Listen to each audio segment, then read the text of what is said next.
Lotus in the Dust. In 1868, Lion May stepped off the ship into San Francisco Bay, the salty Pacific wind tangling her long black hair as she cradled a bundle of belongings close to her chest. At just 19, she had fled famine-stricken Guangdong province with her father's last silver coin sewn into her sash and a dream too fragile to name. The streets of the city were loud with unfamiliar English, with boots clanging on wooden planks and the sharp scent of coal fires and industry. She was hired as a laundress in a steam-scorched shop run by a Cantonese men who warned her not to draw attention. "The white men hate us," he said bluntly, "especially the women. Keep your eyes down." Lion May worked until her knuckles split, her lungs raw from lime and steam. She learned enough English to refuse work she didn't understand. Still, she drew stares and jeers. Children threw rocks and called her a chinny devil. White men whispered lewd things in alleyways. One day, after a long shift, while walking alone back to her boarding room, she was attacked. The man was a miner, broad and drunk, his beard reeking of whiskey. He shoved her behind a shed near the wharf and forced himself on her while she fought, screamed, begged. When he was done, he tossed a coin at her like she was nothing. For weeks, she couldn't eat. She vomited every morning and flinched at every touch. When her belly began to swell, her employer dismissed her.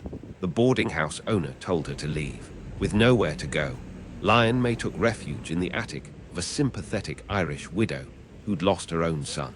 In 1869, she gave birth to a son with pale skin and rounder eyes. She named him Ming, means brightness, because she refused to let his life begin in shadow. But life was not kind. She was spat on when she tried to nurse in public.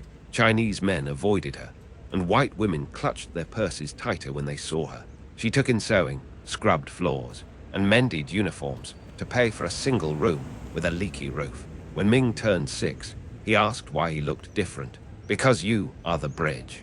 She told him, "You are both." She refused to let her son grow bitter. She taught him to read, even before school, though the other children mocked his slanted eyes, his skin too light for Chinatown and too dark for the white men. Lion May stood outside the school every day to show him he was not alone. She ignored the stares and whispers and walked taller each time. Over the years, she learned to barter better wages and taught herself bookkeeping. She saved every cent in a tin box under the floorboard.